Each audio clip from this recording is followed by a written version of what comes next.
Okay, welcome back, part two. Yes, it ended abruptly. I didn't count my 5 minutes right. So I wanted to make sure that we were taking a look at some of these theory boxes that are in the Billings, Butterworth, and Terman book that we have. Generally, most of the chapters will have a theory in them, which is really nice. These are the types of theories that you can utilize for your last two assignments that I just mentioned at the end of the other video, okay? This would be a critical theory. And when we talk about something that begins with Karl Marx, that interested in different perspectives about the world between members of the dominant social class and those who are on the margins. Okay, and so when this one is feminist standpoint theory, it's talking about these exact types of power relations in society, and this is what is known as a critical theory because it critiques something in society. Okay, and so these, what I've seen here, this is a framing theory. Now, this isn't necessarily critical because what it does is it just seeks to understand how things are framed, and then we can introduce something. Framing is a theory. It's also like a gateway to a method.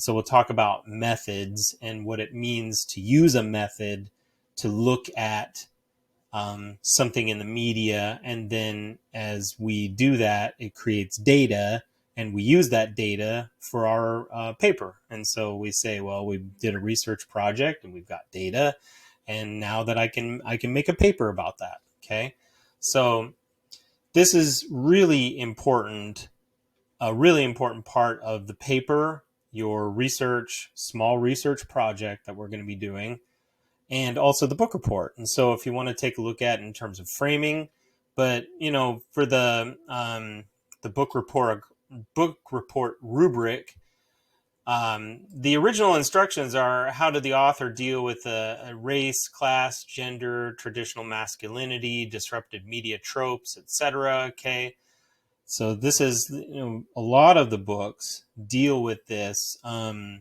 You may have to look a little harder for some, like in Shoe Dog. Okay, so if you're looking at Shoe Dog, and the author isn't really coming at us from a race or gender, but you could think in terms of class or even traditional masculinity or disrupted media tropes. Okay, so um, you know if you're looking at a book here and you want to understand how the author comes at it, you need to utilize a course reading for theory. So you need to find a theory to sort of ground your analysis.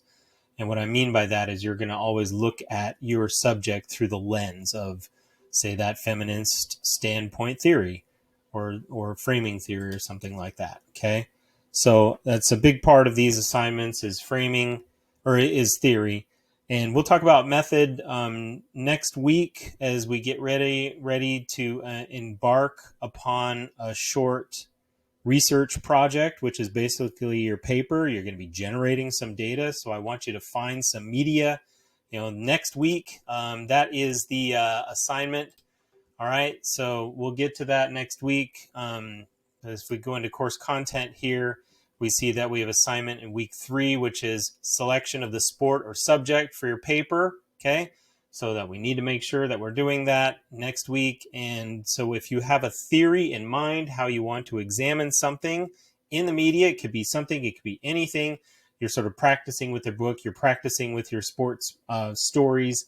So, and then the big thing is you're going to generate some data. So anyway, if you have questions up on any of these materials, let me know, please, and I'd be happy to help. Please email me if we need more clarification. I'd also be happy to do that. All right, have a great week. I hope everybody has a great week. I'm looking forward to more story analyses.